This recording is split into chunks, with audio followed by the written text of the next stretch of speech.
All right, Colby Cohen from Morning Cuppa Hockey joins us. What's your summer schedule like, Colby? I know you're waking up early to watch Wimbledon. I do have Wimbledon on. Taylor Fritz just fell apart, the last American man standing, so I was very disappointed in that. But before I talk more about Wimbledon, Tyler, there's another cap site that I saw somebody tweet about earlier today, and it honestly looks exactly like Cap Friendly. It's called capwages.com.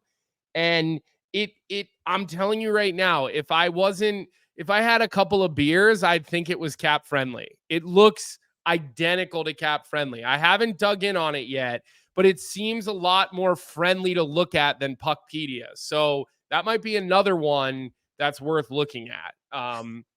So just want to throw that out there. This is a lawsuit waiting to happen because it looks way too much like Cap Friendly. It literally looks like Cap Friendly. But listen, I'm not complaining. I like it. I think I might ride with Puckpedia. I think I got to give my boy Hart some love. I think I'm going to be a Puckpedia guy going forward. But all right, hey, listen, you're a loyal guy. I know that about you. You are a loyal guy. So yes, I'm watching a lot of Wimbledon in the morning.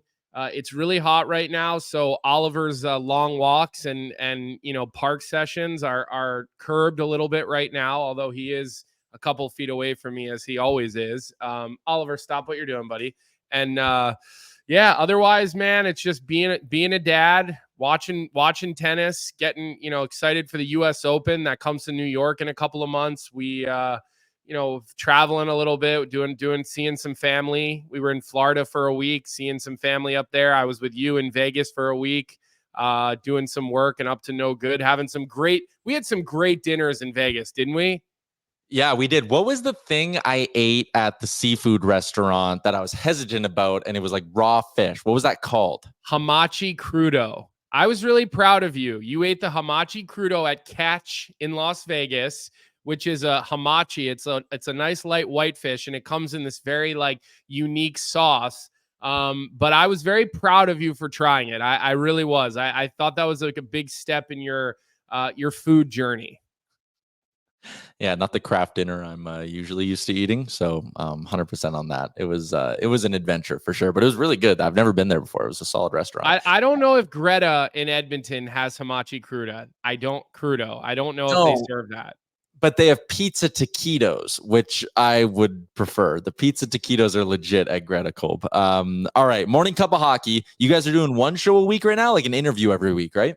So we're doing one show a week for about an hour and a half. We did our first summer, show this morning with Jeremy Roenick, the Hall of Famer. He spent about 45, 50 minutes with us. And, it was a really interesting interview because I've known JR for, probably, I know exactly how long I've known JR since the 2011 playoffs. We kind of became pals, and, I've spent a lot of time with him and his family since. And it's really interesting to talk to him now that he's been placed in the Hall of Fame, because he talks about on the interview with us how humbling it is. And, the fact that for a while he didn't think he was going to get in, and he felt like there were other reasons outside of hockey that were keeping him out of the Hall of Fame. And, one of the things that he said, and I would urge you to go watch our show, it's on the Daily Faceoff YouTube, or you can get it anywhere where you get your podcast. He talks about how now that he's a Hall of Famer, he has to represent the Hall of Fame in a certain way. And you could just hear in his voice, he got emotional a couple of times, how humbling of a phone call that was, and an experience it's been for him getting into the Hall of Fame. So yeah, every Wednesday at 9 a.m., we're going to put a show out. Some of them will be live. Some of them will not. Like this morning was not live. We did it yesterday because JR is on the West Coast and, the 3-hour time change. But yeah, I mean, I think we have Mario Ferraro next week. I think the week after that, I think Cale Makar is coming on our show. So we've got a pretty good, Johnny's friends with Cale Makar. He played college hockey with him at UMass. So, that's kind of the plan. We're going to bring Danny Briere has committed to coming on for an episode. So it's going to be heavy interviews. If there's any news, we'll talk about it. We talked a little bit about this whole Igor Shesterkin, Jeremy Swayman contract situation today. We talked about my point of view on development camps in July and why I think the on-ice portion of development camp is completely useless. And I actually had one of your guys, loyal peeps, reach out to me on Twitter that watched our show this morning and told me that Edmonton did not do on ice at their development camp this year. So there's about 2 or 3 teams that don't do it. And I think those teams are so much smarter and so much ahead of the curve, because battle drills in July doesn't make sense to me, Tyler. Like, players are not ramped up to that. The goal is to ramp up to that for rookie camp and training camp. So, we kind of went all over today. Interesting.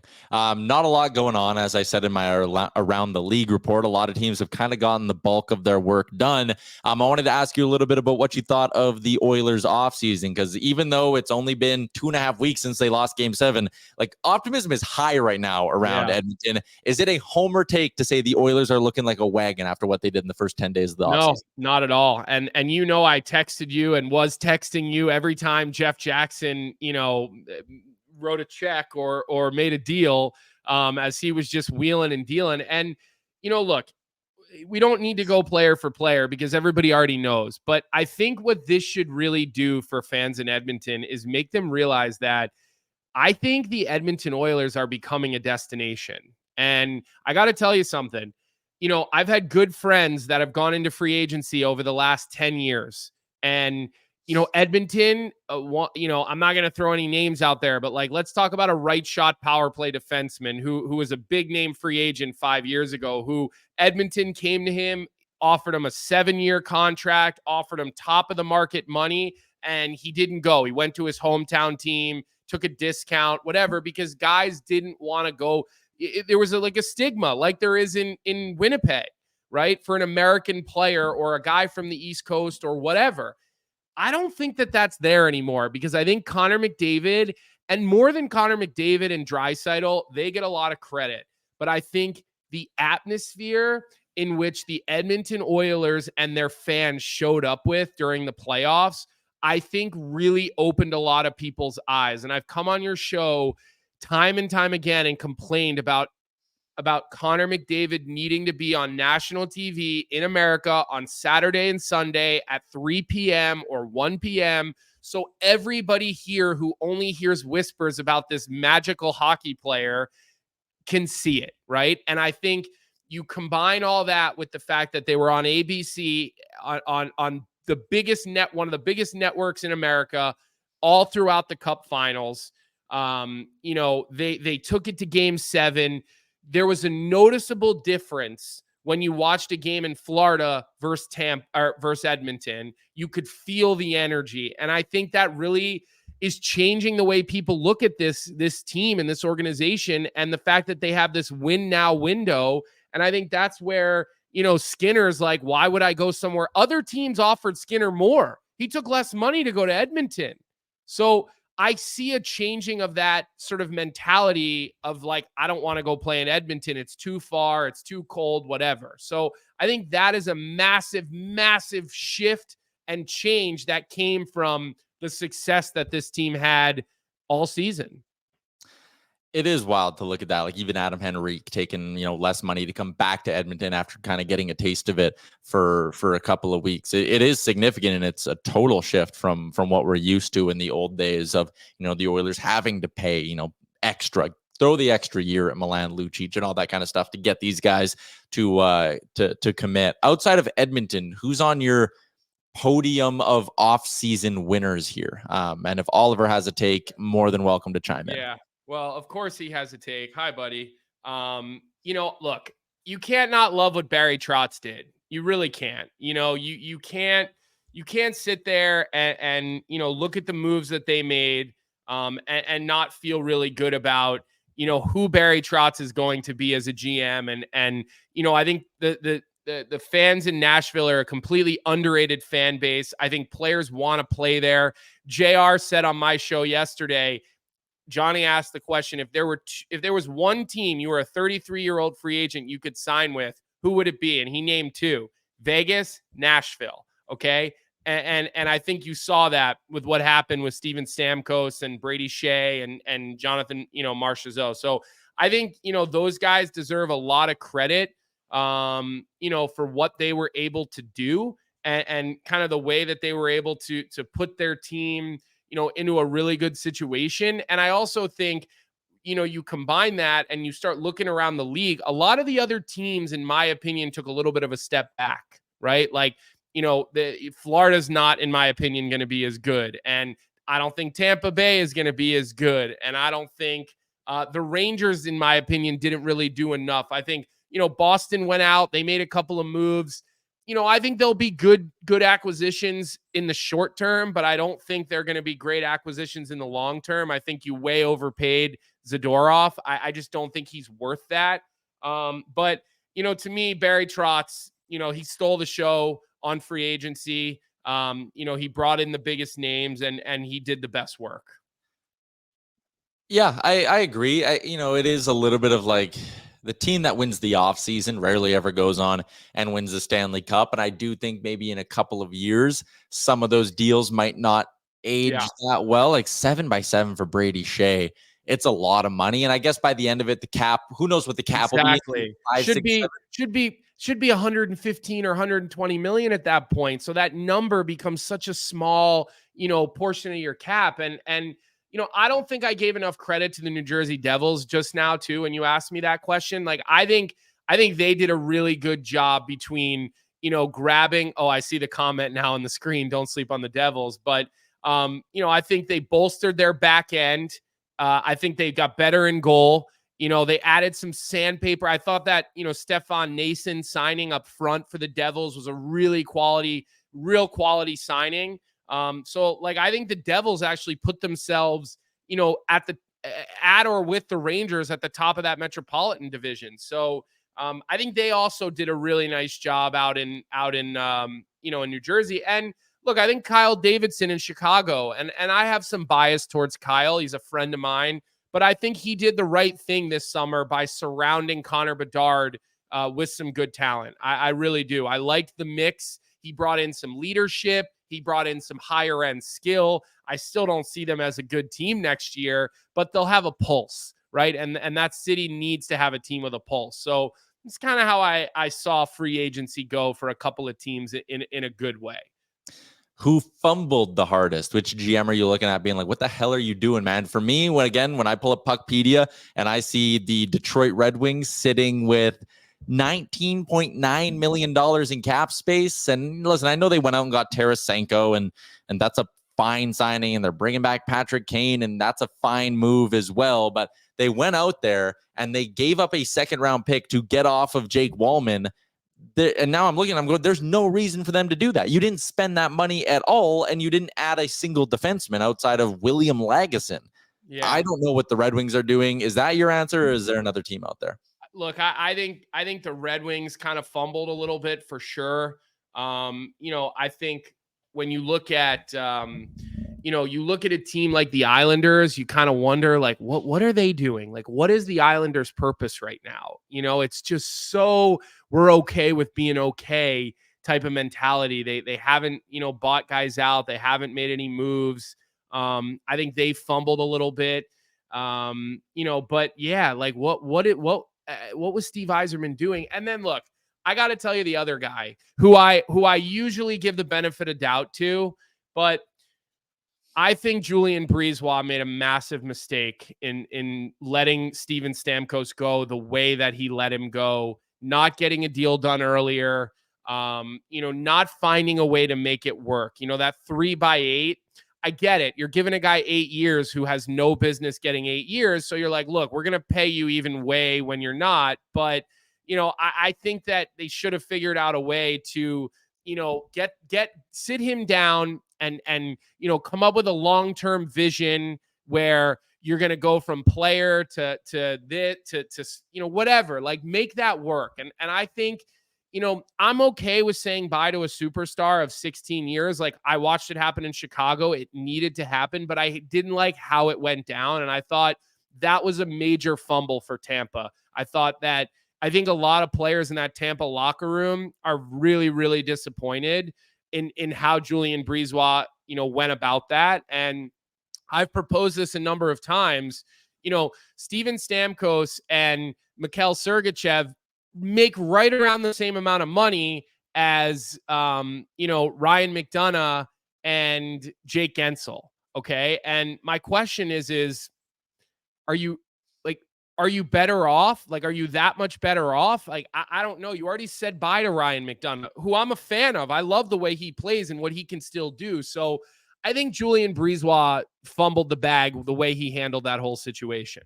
The other thing I didn't like about just the way things were handled in Tampa is going out the next day and announcing the Victor Hedman signing, because then Victor Hedman has to go do the Zoom call with the media where he's being asked about Stamkos, and the fan base is fired up because you basically signed him to the exact same deal that Stamkos got in Nashville. It's like, I get it. Maybe the thought was like, hey, let's try to bury the Stamkos thing and be like, look, Hedman's going to stay a Bolt for the rest, or for close to the rest of his career, but poor timing. You could have waited and signed that extension today, and it at least wouldn't have been met with so much negativity. Yeah, and here's the thing. If you ask me to choose between Stamkos and Hedman, I'm choosing Hedman. I mean, Hedman is still one of the best defensemen in the NHL, and you still build around a guy like that. And I think, Steven Stamkos is a phenomenal player, and he's still a super high-end guy, and he's a captain and a leader. But if you said to me, Colby, it's one or the other, I'm taking Victor Hedman. I mean, I just want to be clear about that, but I'm with you. The optics of the way that, let's say, that 7 days went down was really bad. And honestly, like, the fact that you got nothing for Steven Stamkos, a guy who still has some real value, that's also a big miss, because, you're a team that has no assets. You have no draft picks. You're closer to crashing and burning and tearing it down than you are winning another Stanley Cup if you're Tampa Bay. So, you're a little too stuck in the present. You're not thinking about the future. And then you're mishandling guys who should really be given statues in front of your arena. 100%. Last area I wanted to go to with you, it is going to be our Sherwood Ford Giant question of the day. Shout out to our friends at Sherwood Ford the Giant and their service department, whether it's the valet service, which gets you to where you need to go while your vehicle is being serviced, the mobile service van, which will come to you, or their countless bays that get you back on the road quickly. Sherwood Ford the Giant, countless reasons to make them your next dealership. Not to be all Johnny Lazarus, but it's a fun one, Colby. It's the middle of summer. We're throwing around a bunch of shit. What is one hockey debate or conversation or topic that you would love to have go away for the rest of time? One thing that you are so damn sick of talking about. Look, it's the overall theme of this is the puck all the way across the line, whether it's the goal line, whether it's the blue line. The fact of the matter is, and you brought up Wimbledon earlier, and I have it on over my shoulder right now.